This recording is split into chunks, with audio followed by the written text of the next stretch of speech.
Vamos lá então, nós temos aqui agora para nós os 7 selos do Apocalipse, em especial hoje, o terceiro selo. Eu gostaria de poder falar todos de uma vez, mas infelizmente não tem espaço para tanto, até para que nós possamos fazer aquela análise rápida de alguns pontos mais interessante para nós e intrínseco à vida cristã e também ao servo de Deus, serva de Deus, aqueles que estão aguardando o arrebatamento, ok? Vamos lá, então, Apocalipse capítulo de número 6, hoje é o versículo 5 e o versículo 6, onde está registrado assim: e havendo aberto o terceiro selo, ouvi o terceiro animal dizendo, vem e vê. E olhei, e eis um cavalo preto, e sobre ele estava sentado, tinha uma balança na mão. O que estava sentado sobre ele tinha uma balança na mão. E ouvi uma voz, versículo 6, do meio dos 4 animais, que dizia, uma medida de trigo por 1 dinheiro, e 3 medidas de cevada por 1 dinheiro, e não danifiques o azeite e o vinho. Versículo 5 e 6. Queridos, veja que cada um desses cavalos, isso nós estamos falando do terceiro, só tem mais um cavalo, mas os selos vão continuar. Aí agora já não serão mais cavalos, mas até aqui estamos falando de 4. E eu gostaria que você levasse em consideração também no contexto Mateus, capítulo de número 24 e o versículo 7. Veja que Jesus havia dito o seguinte, no versículo 7 ele fala de haverá fome. Jesus, quando citou isso, a primeira coisa que ele cita, veja que é o início do capítulo 24 de Mateus, aonde ele dá uma previsão dos últimos dias. Então ele diz assim, haverá guerra, fome, peste e terremotos em vários lugares. Ele cita 4 coisas. Parece que ele estava ali fazendo uma alusão aos 4 cavaleiros do Apocalipse, que João citaria lá na frente, ou que ele revelaria para João, como diz Apocalipse capítulo 1. Muito bem, então veja que Jesus faz uma alusão a isso rapidamente, num pacote só, isso há 2000 anos atrás. Ele espera então mais cerca de quase aí uns 70 anos, vamos dizer assim, e revela o restante em detalhes para João. Agora veja os pontos principais de Jesus e veja a cor de cada cavalo e veja a peculiaridade de cada um deles. Isto é, o raio de ação, o simbolismo, que simboliza e o que eles causariam na humanidade. Por exemplo, vamos ver agora os primeiros exemplos, vamos captar apenas um de cara logo de cheio, né? E havendo aberto o terceiro selo, ouvi o terceiro animal, que no caso aqui, pela lógica, pela ordem, teria que ser o homem. São 4 animais, um com rosto de leão, rosto de touro, rosto de homem e rosto de águia. Veja que assim como os 4 cavalos, o que sai também são os 4 animais. Depois o selo já modifica, não é? Muito bem, então vamos lá. Pela voz teria que ser o de homem. Aí diz que ele fala o seguinte, vem e vê.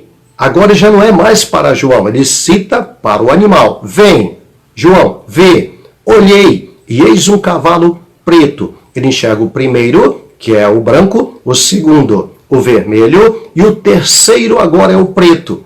Ele diz ainda, e o que estava sobre ele montado tinha uma balança na mão. O primeiro tinha um arco, o segundo tem uma espada, o terceiro tem uma balança. Olha a diferença, peculiaridade e aquilo que eles vão simbolizar e o causar também, que é aí que está o efeito e o porquê da existência e da chamada ou a liberação desse cavalo. É como se você visse, estivesse num rodeio, como vocês já viram alguns rodeios, né? Os norte-americanos eram um dos mais proeminentes, e naquele rodeio eles abrem aquela comporta e soltam aquele animal bravo, e esse animal sai correndo. Vamos levar em consideração as touradas na Espanha, solta aquele touro bravo, e aquele animal sai cascando com o seu casco no chão, esbravecido e também querendo atacar qualquer coisa. Assim nós vemos aqui esses animais saindo, esses cavalos, e alguém o doma. Quer dizer, tem alguém direcionando, tem alguém com as rédeas na mão, que são esses cavaleiros montados. E veja que sempre se diz, e o que estava montado foi dado na sua mão uma coroa, foi dado um arco, e ele saiu vitorioso para vencer. Então esse cavalo branco, ele traz uma mentira, um engano, uma falsidade, tudo junto como você está vendo já apertando hoje. Amém? Vocês estão vendo os apertos hoje. Pessoas me ligam, pessoas entram em contato direto. Pastor, os gafanhotos que estão vindo. Quando ele fala do gafanhoto, ele esquece do ciclone, ele esquece do vendaval que está vindo aí, agora com o nome bomba, né? Então, parece uma bomba mesmo. Aí ele esquece também de quantos estão morrendo da Covid, e assim por diante. São males um atrás do outro. Dessa mesma sequência estarão esses 4 cavaleiros correndo pela terra logo após a grande tribulação. Um vem após o outro. O mundo vai entrar num estado em que nunca aconteceu, nunca se encontrou e nunca ninguém experimentou sobre a face da terra. Muito bem, então diz aqui que foi dado a ele vem com uma balança na mão. O que estava sentado sobre ele tinha na sua mão uma balança. E para que esta balança? Alguns entram até para o zodíaco, não é? Porque a balança, ele diz que é o signo de Libra. E então por isso significa equilíbrio, nada tem a ver, por favor, daí tirar essa teoria dos cavaleiros do zodíaco, né? Nada tem a ver, a coisa é muito mais séria, muito mais séria. Por exemplo, ouvi dizer ao terceiro animal, vem ver, que pela ordem ao homem, saiu tal do cavalo preto, com um ser vivente, que havia o chamado para cumprir a sua missão. Ele libera para cumprir a missão. Qual era a missão dele? Vamos analisar pela cor. Primeiro, a cor é preta. O que quer dizer isso? Tristônio, sobrio, funesto e também inanimado. Uma coisa, para você ter uma ideia, a cor preta não existe. Não existe cor preta. Só existem 3 cores na natureza. O preto, ele é uma junção de todas as cores. Por isso não pode ser cor, porque também absorve todas as cores. Então não pode ser considerado cor. Cor é só vermelho, azul e amarelo. Nesse caso aqui, ele foge do limite. Ele leva tudo que é negro, por exemplo, roupas, ele leva para outro âmbito.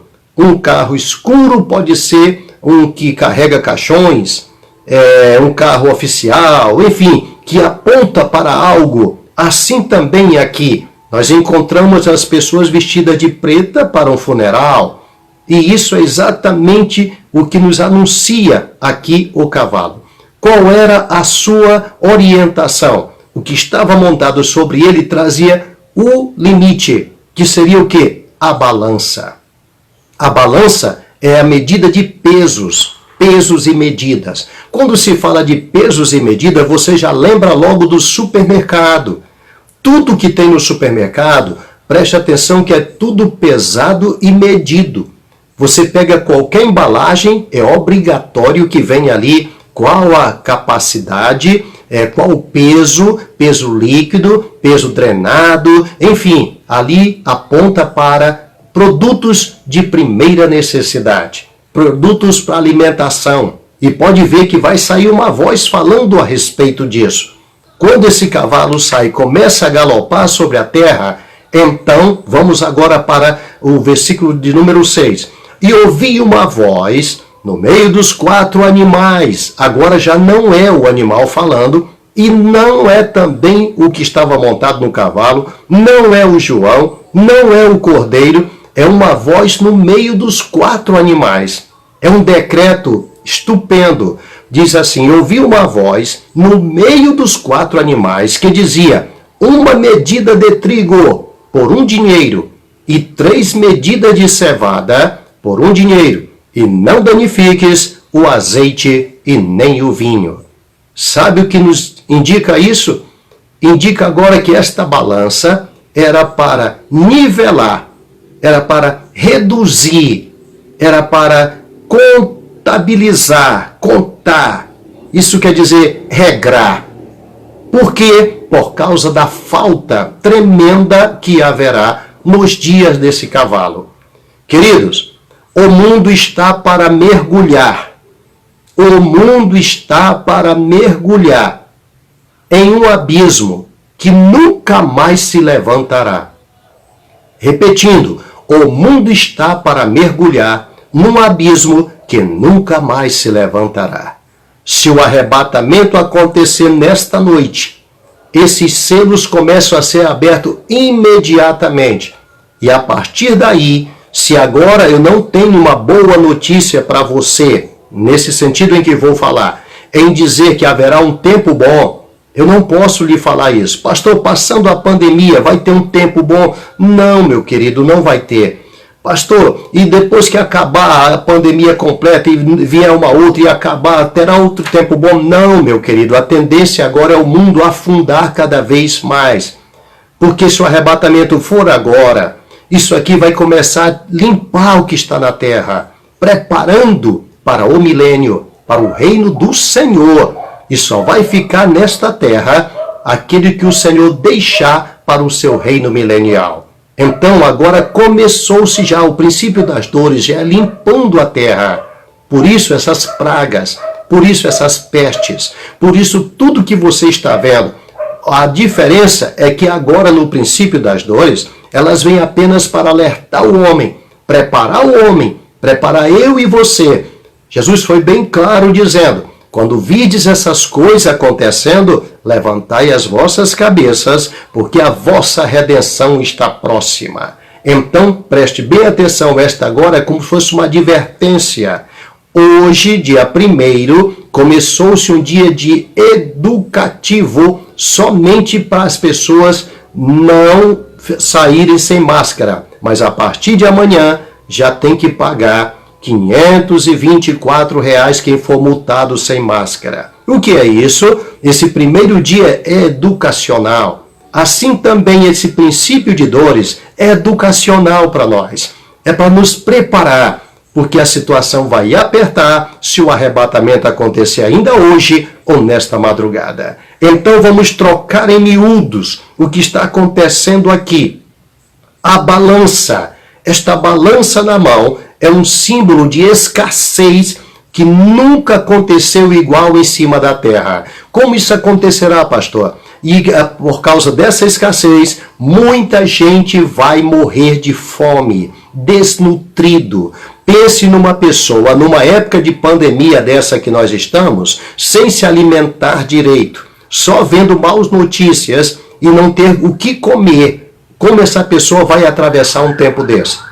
Pode ter certeza que esses mesmos vírus estarão na grande tribulação. Os de agora, o mesmo vírus H1N1 que apareceu há tantos anos atrás, ele continua hoje. Esse daqui também vai continuar na grande tribulação. Só que, coitado, um desses daqui poderão até ser devorado por aqueles que estarão naqueles dias, porque serão muito piores. Agora imagine uma pessoa sem nenhuma resistência, sem alimentação, desnutrido para atravessar uma situação dessa. A peste vai tomar posse de tudo. A fome vai enfraquecer. As pessoas não vão sobreviver como nós estamos vendo hoje. Só foi começar a quarentena, começaram a aumentar os preços das coisas, do gás, de tudo. Você lembra muito bem, algumas coisas começaram a faltar nas prateleiras. Ah, mas é porque o povo foi em cima. Sim, o povo foi desesperado. Mas os outros queriam esconder. E agora imagine o que acontecerá na grande tribulação. Por quê, pastor? Já lhe explico. Porque essa fome virá tão forte. Você já vai entender. É causada por quê? Por causa da espada? Não. Você vai entender agora. Se o arrebatamento for agora, e você lê o capítulo 11 de Apocalipse, você vai encontrar duas testemunhas.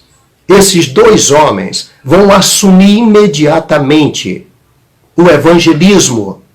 Não haverá ninguém nessa terra com capacidade e autoridade para ligar ninguém ou desligar do reino do céu. Quem fazia isso era a igreja. a igreja foi arrebatada. A igreja representa o Senhor da terra. A igreja é o corpo de Cristo na terra.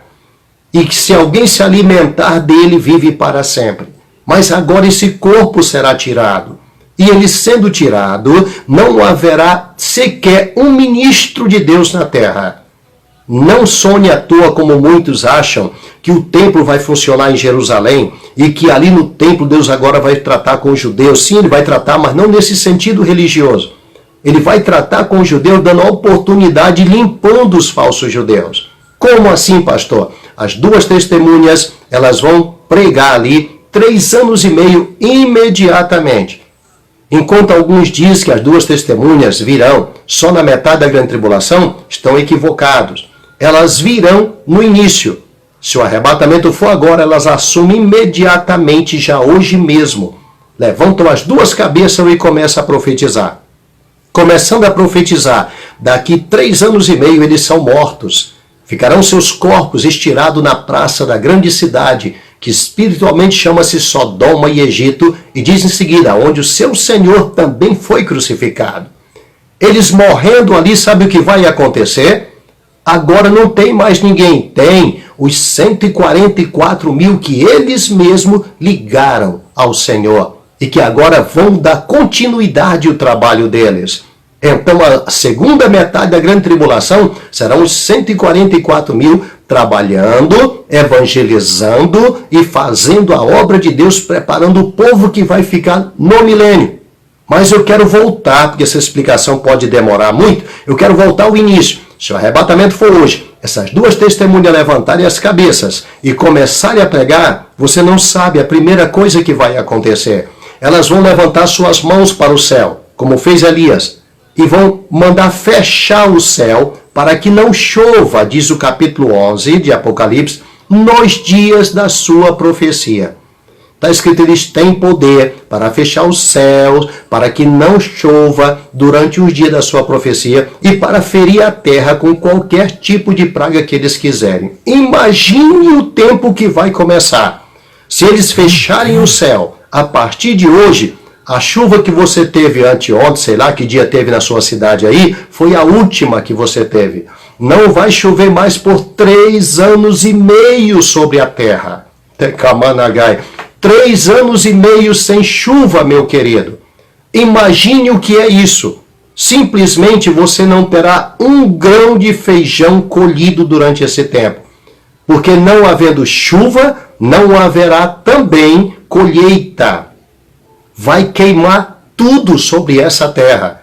Nós passamos aqui 2, 3 meses sem muita chuva, começam as queimadas, o ar seca, o homem não respira direito, as ervas se secam. Imagine esses 3 anos e meio sem uma gota d'água na terra. O que poderá acontecer? Eles já farão isso proposital, porque já é Deus já cumprindo esse cavalo preto aqui. A fome vai se alastrar na terra inteira. Aí vai se cumprir o que está aqui nesse versículo 6. Ele diz assim, uma medida de trigo por 1 dinheiro. Você sabe o que é 1 dinheiro? 1 dinheiro é dessas moedas, muito usada antigamente pelos apóstolos também, e era uma moeda estilo romana, que era o denário. Era 1 denário. Uma medida de trigo, uma medida de farinha por 1 denário. O que é isso? Um dia de trabalho de um funcionário, de um trabalhador. Eu uso sempre uma diária de um pedreiro. A maioria que trabalha prestando serviço recebe por dia. Então esse pedreiro trabalha hoje o dia inteiro. Recebe aí 120, 150 reais. Ele vai para casa, ele entra numa fila para comprar um pãozinho, que é uma medida de trigo. Ele compra um pãozinho e leva para casa para comer junto com a família, porque não haverá trigo. O trigo será caríssimo, como você está vendo, é uma medida, uma porção de trigo por 1 dinheiro. Existem muitas teorias a respeito, uns usam uma moeda que era muito usada antigamente pelos gregos, que era o koinix. Outros usam cônix com 450 gramas, outros usam com 1 quilo, mas a maioria usa como um pãozinho desse de 50 gramas que você come, porque aí está a medida de farinha. É essa medida que é autorizada pela nosso sistema de pesos e medida. O pãozinho não pode ser menos que 50 gramas. Esse pãozinho francês que você compra. Então aí está a medida de farinha. Você vai comprá-la por um dinheiro, por 120, 150 reais. E olha, quando achar, porque não vai ter. Pense você chegar num supermercado e aí você perguntar, tem feijão? A pessoa dizer, não tem nada. As prateleiras estarão vazias. Você vai ver o que foi profetizado pelo crente, pelos crentes, cantando, dizendo, o mercado está vazio, seu trabalho já parou, e os martelos dos obreiros, seu barulho já cessou. Os obreiros subiram. O mercado encerrou seu trabalho. O trabalho do mercado é comprar e vender, é compra e venda, mas não tem. Você vai perguntar, tem aí arroz? Ele vai dizer, não chegou ainda, estamos esperando um caminhão que vai chegar semana que vem. Isso se eles estiverem lá para nos servir. As prateleiras vazias. Vocês viram prateleiras vazias nos Estados Unidos, as pessoas querendo comprar papel higiênico que estava faltando no começo da pandemia. Então, imagine o que é você procurar e não ter no mercado arroz, feijão. E olha o que ele diz em seguida. 3 medidas de cevada por um dinheiro, porque a cevada era mais barato. Vamos traduzir para hoje? É como se nós disséssemos, para você comer mingau de fubá, a cevada era como o fubá, que é mais barato. Então, como o fubá é mais barato, você vai comprar o mesmo dinheiro, paga 3 medidas. Então, para você comer um mingauzinho de fubá, você vai pagar o mesmo valor, entendeu? Vai comprar 3 medidas de fubá. Vamos dizer, você vai comprar 3 caixinhas de fubá que você compra no supermercado para fazer mingauzinho para sua família. Agora, se tem açúcar, se vai ter leite para pôr nesse fubá, eu acho que você não vai ter. Porque eu não sei se a vaca vai ficar leiteira 3 anos e meio sem tomar água. Eu não sei como vai ficar a situação. Não sei se você sabe também que a carne da vaca ela fica dura se não tiver irrigação, se não tiver o capim para ela comer. Vai ter que dar sal para ela. Eu não entendo muito bem de pecuária, mas procure entender sobre isso que você vai compreender o que eu estou falando. Então, não haverá em hipótese alguma, porque esse aqui é o cavaleiro da fome. É a parte que vai apertar de vez. Então, das coisas que Jesus disse, haverá guerra, fome, peste e terremoto em vários lugares. Essas 4 coisas acontecerão de uma forma tão forte, porque será as últimas guerras na grande tribulação. Aliás, a última é a do Armagedon e não haverá nunca mais outra. Mas até a do Armagedon, o diabo não sossega. Ele vai levantar guerras para todo lado. Fome, ele vai haverá em vários lugares, como Jesus já disse. Só que depois do arrebatamento, a fome será tão grande, mas tão grande, que nunca mais haverá outra fome dessa em toda a história, em todo o tempo em que a Terra existe. Por isso, são as últimas e as piores, porque é sobre toda a impiedade. Outra coisa, ele diz assim, e não danifiques o azeite nem o vinho. O que ele está dizendo com isso? A plantação acabou. O azeite é tirado da oliveira, mas agora não tem azeite. E também não tem o vinho. Porque quem vai colher uva da onde? Se vai estar tudo seco. Se não tem chuva, não tem plantação, não tem lavoura. Quem vai abastecer? Da onde virá o abastecimento? A preocupação do mundo com o Brasil é que nós temos dos melhores sistemas, seríamos o celeiro do mundo. Nós temos as melhores pecuárias, não existe carne melhor que a brasileira. Não existe em lugar nenhum os grãos melhores que os brasileiros, por causa da nossa aclimatação aqui para esses víveres. Agora entenda, não haverá em lugar nenhum. Agora eu queria que você analisasse uma pequena coisa. Quando ele diz assim, e não danifiques o azeite nem o vinho, talvez você não entende quando ele fala isso. Esse não danifiques, eu já lhe digo o que é. Você vai num posto de gasolina e você abastece o teu carro e você quer saber se a gasolina ou se o álcool é batizado. O que é esse batizado? Falsificado. O que é esse falsificado? Adicionado alguma coisa. Por exemplo, no álcool eles adicionam água, na gasolina adiciona mais álcool, alguns até água também, enfim. Então ele está batizando, ele está danificando. Sabe o que quer dizer isso? Se você conseguir achar uma garrafinha dessa de azeite que você compra no supermercado de 500 ml, pura, você pode pagar 3, 10 vezes mais, porque não haverá. Eles vão danificar, eles vão misturar para que ele aumente. Eles vão colocar óleo de soja, para você achar azeite puro, vai ser a coisa mais difícil que existe. Para você achar vinho puro, suco de uva puro, a mais difícil vai ser encontrar, a coisa mais difícil, porque não haverá. E é o que ele está dizendo, não danifiques. Por que não danifiques? Porque nunca mais alguém vai tomar o puro, porque não existe mais o puro. Eles vão ter saudade de quando usava essas coisas puras. Por isso ele fala, não danifiques. Como se dissesse, para que você se lembre como que era o perfeito, como que era o puro, que vai estar tudo misturado, tudo falsificado, porque não tem. As pessoas vão querer fazer com que a farinha tenha adicionais, tudo vai ter adicionais para conseguir manter aqueles que estão ainda de pé. Supermercados vazios, pessoas morrendo de fome pelo meio das ruas, os hospitais cheios porque a resistência cai.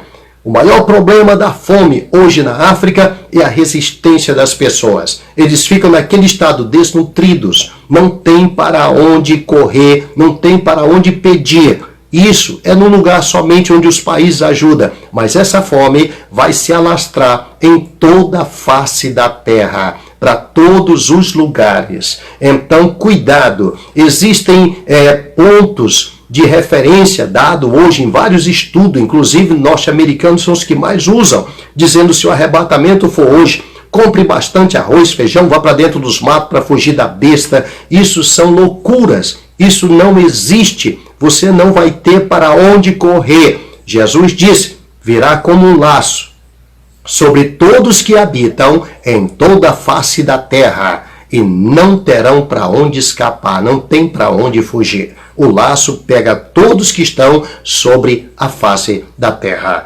Querido, ele diz ainda, uma medida de trigo, tá?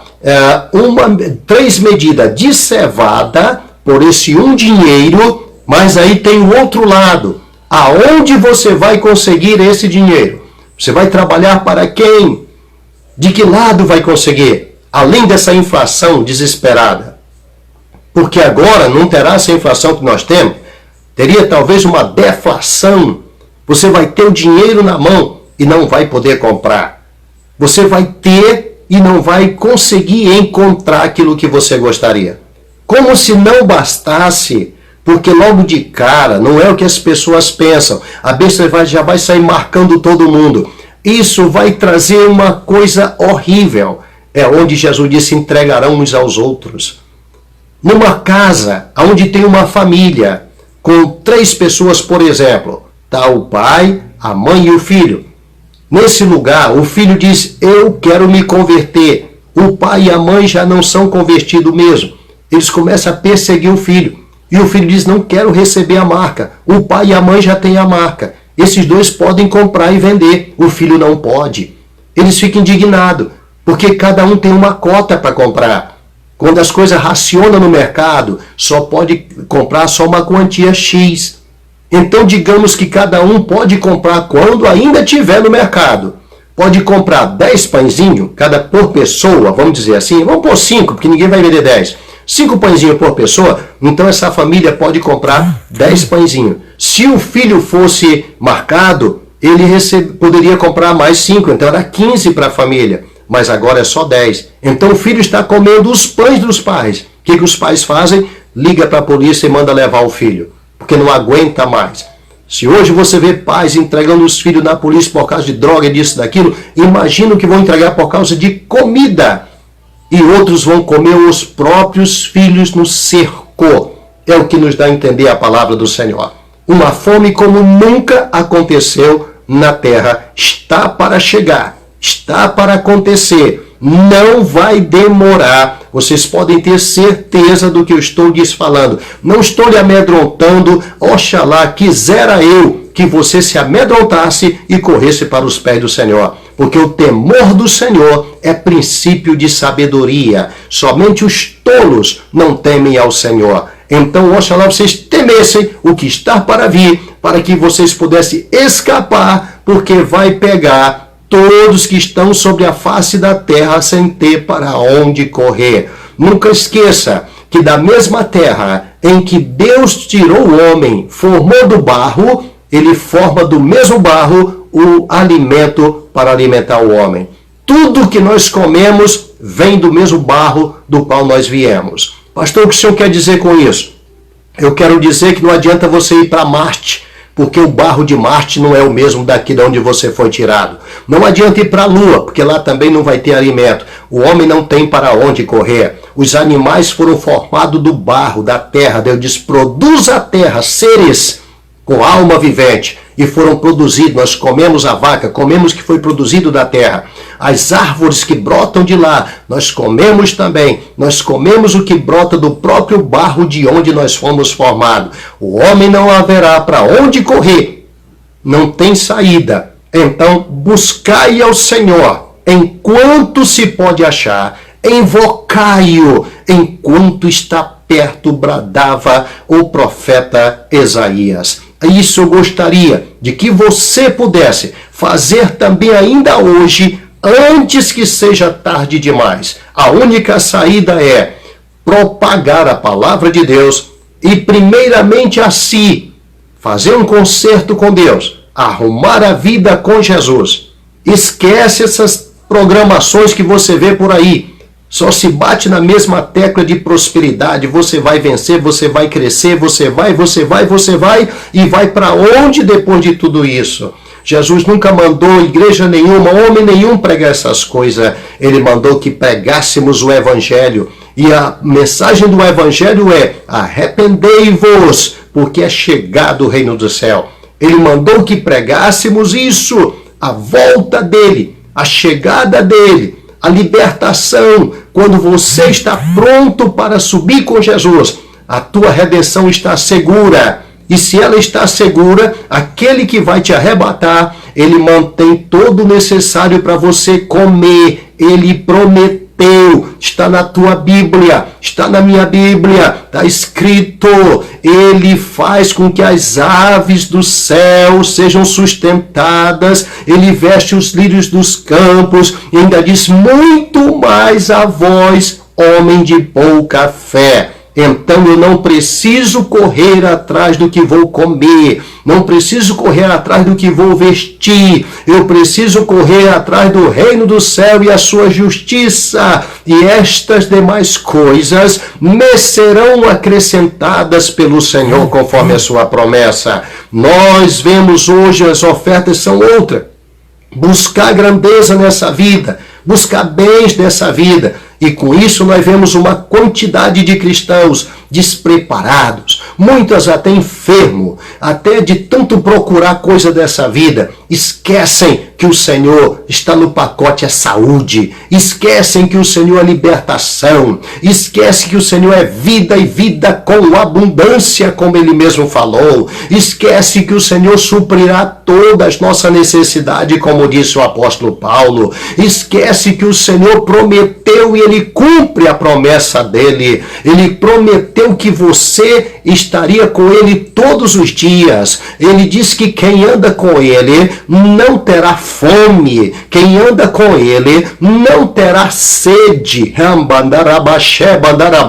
Então, por que se preocupar com estas coisas? Por que se preocupar com os víveres dessa vida, com as necessidades desse tempo, se nós temos uma preocupação muito maior, que é se manter firme, se manter puro para a vinda do Senhor, se manter com o coração limpo, porque somente um coração limpo pode ver a Deus, diz a palavra do Senhor. É tempo, meu querido irmão, minha querida irmã, servo, serva de Deus, que está aí onde você está nesse momento agora, é tempo de aguçar o pensamento nas coisas do Senhor. É tempo de se segurar nele, como disse Jacó, só largo se me abençoares. É tempo de você estar mantendo a certeza da salvação. Para quê? Para que não seja negociado isso e perder o que tu tens e alguém tomar a tua coroa. O que está em jogo não são os bens dessa vida. O que está em jogo não é a manutenção nesta vida. O que está em jogo é a tua segurança de escapar do que está aqui, conforme o Senhor disse no Evangelho de São Lucas, no capítulo 21, quando ele disse, olha, vigiai, para que possais estar em pé diante do Filho do Homem e poder escapar de tudo isso, ele diz, porque virá como um laço. Então nós precisamos estar de pé, isto é o que? Ser tirado desta terra. Estaremos lá diante do Senhor. Estaremos livres disso. Se o arrebatamento for agora, tire essa ideia de que a igreja será arrebatada na metade da grande tribulação. O Senhor não trará os juízos desse mundo sobre a noiva que tanto Ele ama. O Senhor não deixará você que o ama, que deixou o mundo para servir a Ele. Ele te repete isso. Eu falo direto sobre esse versículo que está no teu Salmo 91, aonde diz, porque tão encarecidamente me amou, também eu livrá-lo-ei. Ele nos livra disso aqui. Como tu guardaste a palavra da minha paciência, também eu te guardarei da hora da tentação que há de vir para tentar todos que habitam sobre a face da terra. Ele tem uma promessa de tirar eu e você daqui e estarmos seguros. No lugar onde nós estaremos é debaixo das suas asas, é no esconderijo do Altíssimo, como começa o salmista dizendo, é lá que Ele guardou um lugar para nos abrigar e nos livrar do que está para vir. Quantos cristãos que estão correndo atrás de coisas dessa vida, preocupados com o fim da pandemia, para começar a ganhar dinheiro, ganhar bens ou coisa parecida, e não sabe que a qualquer momento poderá vir o arrebatamento e deixar tudo isso aqui e não terá para onde correr. Você talvez não percebeu, mas grandes homens ricos financeiramente estão tremendo de medo dentro dos seus apartamentos, em quarentena eterna, não sabem quando vai sair, suas lojas, suas empresas, suas indústrias estão fechadas e eles com medo de serem acometidos pela Covid e ao mesmo tempo que perde a vida, perde as empresas também. Então, a tua segurança, tudo que tu tem, a tua riqueza está na tua vida com Deus, está na tua segurança com Deus, está no teu contato com Deus. Isso te mantém de pé, isso te assegura. A promessa que Ele tem para mim e para você é aquela que eu vou repetir agora. Ele disse assim, eu vou preparar o lugar, e se eu for e preparar o lugar, eu voltarei outra vez e vos levarei para mim mesmo, para que onde quer que eu esteja, estejais vós também. Você estará seguro no abrigo do Altíssimo, no esconderijo do Altíssimo. Você não verá frente a frente, ou até dizendo, para a parte de baixo, esse cavalo galopando sobre a sua cabeça, nenhum deles. Pelo contrário, lá de cima você poderá ver o que está acontecendo embaixo, porque você estará num lugar onde o Senhor também vê tudo. Estaremos diante do tribunal de Cristo, estaremos recebendo o nosso galardão pelas obras, estaremos ali também recebendo nossos distintivos, e também na grande ceia, em seguida, desceremos para habitar no reino que Ele preparou para mim e para você. Ele disse bem claro através do Evangelho de Lucas, não temas, ó pequeno rebanho, porque a vosso Pai agradou dar-vos o reino. Você foi escolhido para herdar um reino e não pequenas coisas dessa vida, e não campanha de prosperidade pensando em bens nessa vida. Tem algo muito maior, meu querido irmão. Tem algo muito maior, minha querida irmã. Tem uma cidade maravilhosa para mim e para você. Tem uma casa resplandecente que Ele foi construir para mim e para você. Tem algo muito mais sublime, muito mais além para aqueles que guardam a vontade do Senhor em seus corações e as executa. Então diz a palavra do Senhor, aquilo, eu estou citando Paulo aos Coríntios, aquilo que o olho não viu, que o ouvido não ouviu, e nem entrou, nem subiu ao coração do homem, é o que o Senhor tem guardado, reservado para aqueles que o amam.